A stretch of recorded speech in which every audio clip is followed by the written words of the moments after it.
नमस्कार दोस्तों। एक ऐसी कंपनी की चार्ट लेके आए हैं, स्टार्ट करते हैं। जहाँ पे कंपनी की चार्ट स्टार्ट होती है 16 अगस्त। 3 रुपये 50 पैसे के आसपास की प्राइस थी उस टाइम पे। आज के टाइम में देखने को मिलता है कि करीब 12 रुपये के आसपास की प्राइस चल रही है। और कंपनी में ये कह सकते हैं कि करीब करीब 200 250% मान लेता हूँ फिलहाल, नियर अबाउट 250% की उछाल आई है केवल केवल 45 दिन के अंदर। केवल केवल 45 दिन के अंदर की बात कर रहा हूं। तो आखिर कौन सी कंपनी है जो इतनी बड़ी जंप लेके आई है मार्केट में? दोस्तों, आईटी सेक्टर की कंपनी है जिसका नाम है सिल्वर लाइन। ये कंपनी सिल्वर लाइन की, जब हम बीएससी के ऊपर जब चर्चा कर रहे थे, हमारे सामने कुछ डेटा निकल के आया। और वो ये कहता है, जो यहाँ पे कंप्लायंस का कुछ इशू चल रहा है। क्या है? कुछ कंप्लायंस का इशू चल रहा है। और इसका प्रेडिकल कॉल एक्शन में है। ईएसएम स्टेज 2 में के अंदर ट्रेड करती नजर आती है। और लगातार स्टॉक में देखेंगे जो अच्छा लगातार जंप करती हुई नजर आई, जो कि 250% 45 दिन में जंप करती है। आखिर कंपनी में है क्या, और कंपनी करती क्या है जो मार्केट की ये पसंद है? और पसंद के साथ साथ केवल यही बात नहीं, इस कंपनी में करीब करीब 2 लाख लोग इन्वेस्टेड हैं। 2 लाख लोग इन्वेस्टेड हैं। मैं इस पार्ट से कहता हूँ क्योंकि लास्ट डेट की डेटा की बात कर एज ए शेयर होल्डर, जहाँ पे प्रमोटर्स कंपनी में नहीं है। एफआई 1% आसपास बनी है, लेकिन ना कोई डीआई है। ऑनली और पब्लिक में देखने को मिलता है, और वो भी 100%, जो कि 1% से कम की होल्डिंग में पब्लिक बैठी है। कोई भी ऐसी पब्लिक नहीं जो कि 1% से ज़्यादा की होल्ड करके। आखिर कंपनी में क्या सब काम करती है, यदि हम इस परत को खोलें तो समझ में आती है। जो कंपनी सर्विस के अंदर SAP, cyber securities, page, digital marketing, cloud migrations, mobile developments, इसके अलावा data science as per the service, और इंटरनल ऑफ द थिंकिंग की बात करती है, जहाँ पे कहती है इनोवेशंस एक्सेलरेट द डिलीवरी की बात कंपनी करती नजर आई है। मतलब समझ में सिंपल सी आती है कि कंपनी आईटी सेक्टर की कंपनी है, जो कि डिजिटल इनिशिएशन, क्लाउड कंप्यूटरिंग और साइबर सिक्योरिटी के लिए कंपनी कामकाज करती है। इसके अलावा कंपनी के बाद देखा जाए तो ये कहाँ पर कहती है, सिल्वर लाइन इंडस्ट्रीज जो है, silver line is a technology, कहती है help to the world's leadings. और ये कहती है कि ओईएम्स एंड द सप्लायर्स, इसमें कहती है कि हमारे पास जो हेल्प करते हैं वो banking and financial service, chemical industries है, बिल्डिंग मटेरियल्स वाली कंपनीज है, और इंश्योरेंस कंपनी साथ में, एंड कंज्यूमर गुड्स वाले आइटम हम डिजिटल मार्केटिंग से लेकर के सारे कामकाज करते हैं। अब कंपनी की तरफ एक और नंबर को देखिए। सिल्वर लाइन टेक्नोलॉजी की नंबर की बात करती है, और नंबर ये कहती है कि हमारे पास क्या है। कहती है हमारे पास 28 साल का एक्सपीरियंस। कुछ चीज़ को कंपेयर करिएगा, ठीक है। 28 साल का एक्सपीरियंस है, और यहाँ पे 28 साल के एक्सपीरियंस के बेसिस पे 72 करोड़ का मार्केट का, ठीक है। इसके अलावा की बात करता हूँ, कहती है कि 1.2 मिलियन का US डॉलर है अचीवमेंट की, कैप की बात कर रहे हैं। 37,000 का कंसल्टेंट उन्होंने दे रखा है। और कहती है जो, और पूरे के पूरे कंपनी में जो गूगल पे देखने को मिलती है, तो कहती है अच्छा, आप शॉक हो जाएंगे। शॉक पता है किस बात से हो जाएंगे? मैं आपके साथ गूगल का डेटा देखा। ये कहती है जो कंपनी में केवल 2 एम्प्लॉय हैं, केवल दो एम्प्लॉय हैं, और 72 करोड़ का मार्केट कैप है। और कंपनी बीएससी के अंदर लिस्टेड है, और मार्केट की क्या 72 करोड़। लेकिन 45 दिन में ऊंचाइयां करीब 250% का गया है। कहती हैं 8 कंट्री में कंपनी कामकाज करती है। कहती हैं जो वर्टिकली देखा है तो इंडस्ट्री 12 वर्टिकल इंडस्ट्री के एक्सपीरियंस एक्सपर्टाइज है। और 500 से ज़्यादा इनके पास कहती है जो हमारे पास सेटिस्फाइड कस्टमर्स हैं। और 11,000 से ज़्यादा कहते हैं सक्सेसफुली प्रोजेक्ट हमने डिलीवर। जब ये सारी बातें कह रही है, तो आखिर किस लेवल की कामकाज कर, कहती है यहाँ पे वेबसाइट्स पे देखने को मिलती है। ये क्यूवेस्ट, फिलिप्स के अलावा westerns unions, Medicis lawns, first data, DTCC, इसके अलावा CSS, कहते हैं world makeup the event betters की बात करती है। HSBC जैसे बैंक, ये सब उनके क्लाइंट्स लिस्ट हैं या के लिए सर्विस दिया है या वेंडर्स हैं, ये तो नहीं कह सकते, लेकिन जो इनके सामने निकल के आती है, कहते हैं हमारे पास प्रोडक्टिविटी के अंदर ब्लॉकचेन एंड द IoTs की बात करती है कंपनी।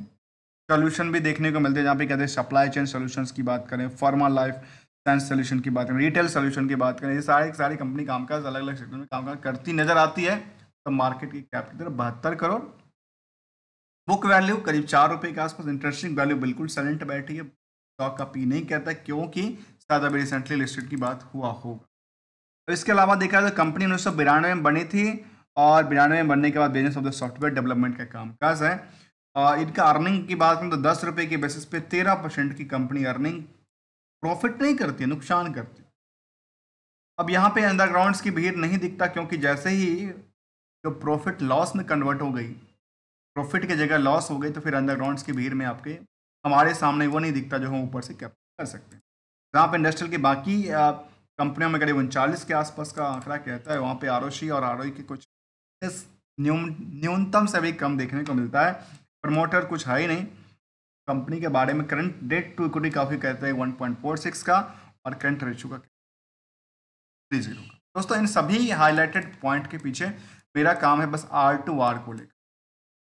यहाँ R2R क्या है, फंडामेंटल टू टेक्निकल ट्रेंड की हम बात करते हैं और उसमें रिकन्सलेशंस पर ज़्यादा ध्यान देते हैं, हम समझने की प्रयास करते हैं रिस्क टू क्या कहता है और क्या समझना चाहता है और क्या लगता है आने वाले समय में जो इनकी चार्ट लगातार ग्रोइंग कैटेगरी के अंदर बढ़ती जाती है, क्या लगता है आने वाले समय में ये 12 रुपये से चल के 120 हो सकता है, पॉसिबिलिटी बनती है।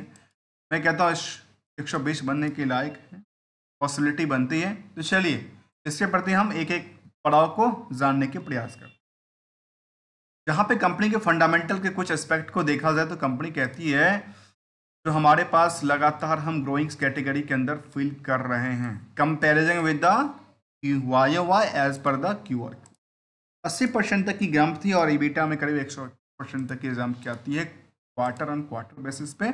ऐसे ही ईयर ऑन ईयर बेसिस में कंपनी का जो सिलसिला था वो 2-3 साल चला, बाद में दोबारा इसमें गिरावट दर्ज करती है और जो लॉस मेकिंग चल रही थी किसी पीरियड में, वहाँ से यहाँ पे थोड़ा सा सस्टेन करती हुई नजर आती है। कह सकते हैं ईयर ऑन ईयर बेसिस में गिरावट के साथ साथ 100% तक की EBITDA भी गिरती हुई नजर आ रही है। सबकी ट्रेंडिंग व्यूज के बारे में कहता है कि क्या कंपनी का जो डेटा रहा, वो डेटा कहती है कि लगातार इनके पास कितना का सेल्स करती 50 लाख के आसपास का, नियर अबाउट उससे नीचे का, और कंपनी लॉस कितना करती है सोचिए। यहाँ पे सोचने वाली बात है। मार्च 24 के बाद जून के डेटा का मैं कंपेयर करता हूँ। मार्च में उन्होंने कहा कि हम 47 लाख सेल करते हैं और टोटल 86 लाख का नुकसान करते हैं क्योंकि खर्च ही ज़्यादा हो। खर्च के लिए समझ में आ चाहिए कि पैसा कहाँ से आया, क्या डायरेक्टर साहब ने पैसा दिया है, क्या इनके प्रमोटर से पैसा कहाँ से आया, ये जानना। तो ये कुछ पड़ाव को देखेंगे जहाँ पे फिलहाल 76 लाख के बेसिस पे 2 लाख का प्रॉफिट बुक करती है, लॉस टू प्रॉफिट में कन्वर्ट होती है और ईयर ऑन ईयर बेसिस में देखने को मिला जो कंपनी के पास जो पूरा का पूरा सेल्स था वो करीब 1,72 लाख के आसपास था और ऑलमोस्ट 1 लाख का प्रॉफिट कंपनी बुक करती है। ना कोई अदर साइड ऑफ इनकम, ना कोई इनका इंटरेस्ट का, मतलब कंपनी के पास खुद का खर्चा ही ज़्यादा होता नजर आता है। के बारे में कंपनी दर्शाया। अब यदि हम इसी चीज़ को जितना भी हाईलाइट हमने 1 लाख के प्रति देखा है तो क्या इसमें भी कुछ रिस्क है क्या कंपनी, इसमें भी कुछ रिस्क है क्या, तो इसकी चर्चा करेंगे। तो इसके लिए हमें पहले जाना पड़ेगा बैलेंस शीट के फिगर को, यहाँ की डेटा बेसिस पे क्या कहना चाहता है, और वो ये दर्शाता है जो इनके पास balance sheet figure time to time में लगातार ग्रोइंग कैटेगरी के अंदर आती है। तो इसमें देखने को मिला कि 23% यदि एसेट्स डेवलपमेंट हो रही है तो लायबिलिटी भी करीब करीब 42% से ज़्यादा के, तब ये इनके कंप्लीटली क्या कहती है, डब्लू को शो करता है। डब्लू अर्थात वीक पोजीशन को शो। अब देखिए बैलेंस शीट फिगर में यदि हम इस पार्टों को एक बार दोबारा देखें तो कहती है कंपनी जो वहाँ पे कंपनी के पास कोई इंटरेस्ट का बर्डन नहीं था। अब सोचने वाली बात है, ठीक है, कंपनी के पास कोई इंटरेस्ट का बर्डन नहीं है, लेकिन उन्होंने इंटरेस्ट फ्री लोन ले रखा है, और हो सकता है इंटरेस्ट फ्री लोन किससे लिया हो, डायरेक्टर साहब से लिया हो, और वो करीब करीब कितना का 35 करोड़ तक का लोन पड़ा, ठीक है।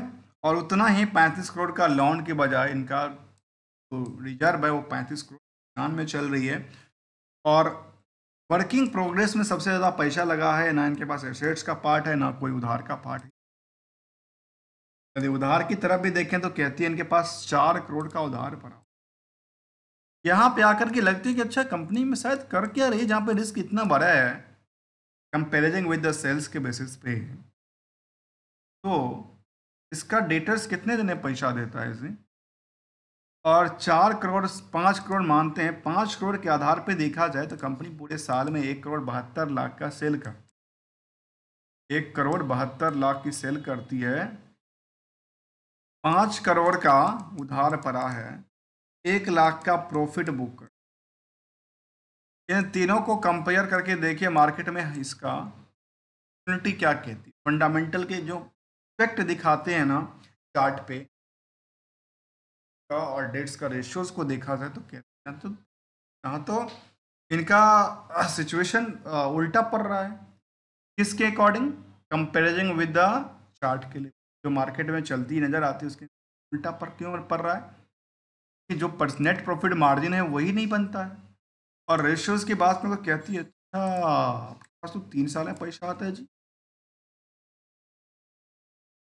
भले ही आपने 1 लाख का प्रॉफिट बुक किया, आपके पास पैसा तो 3 साल में आता है।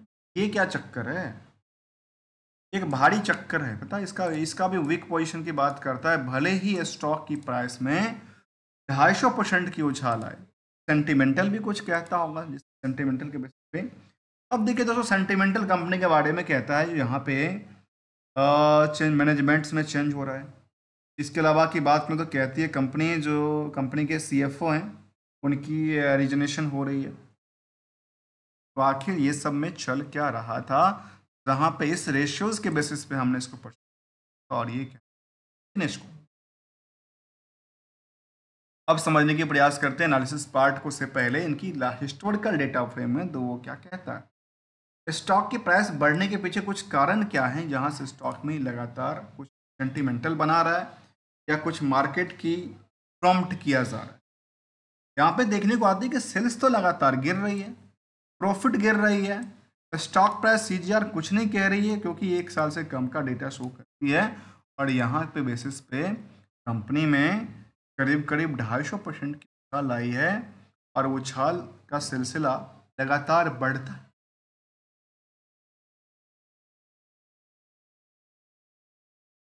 एनालिसिस पार्ट में कंपनी का कहता है कि स्टॉक की ट्रेडेड करीब करीब 200-300% ही जंप किया है।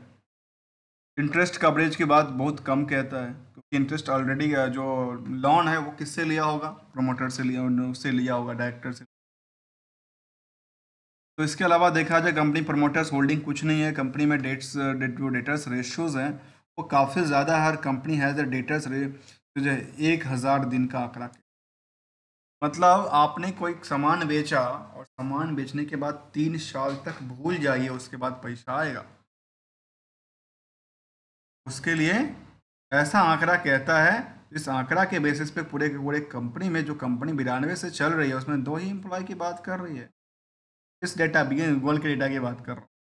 आखिर कंपनी में कितने एम्प्लॉय हैं तो कंपनी बताएगी कंपनी के पास एम्प्लॉयड कितने लोगों को जॉब देखा जो कि अलग अलग सारे क्लाइंट को काम दे रखा है। इतना सारे बड़ी बड़ी डीपी और आईबीएम जैसे कंपनीज का उन्होंने जिक्र करके रखा। तो हमने इस कंपनी के बारे में समझने का प्रयास किया, एक पेनी स्टॉक के तौर पे समझने का प्रयास किया दोस्तों, जहाँ पे निवेशक की इंटरेस्ट काफ़ी ज़्यादा रहा है। करीब 2 लाख लोग यहाँ पे इंटरेस्टेड रहे हैं।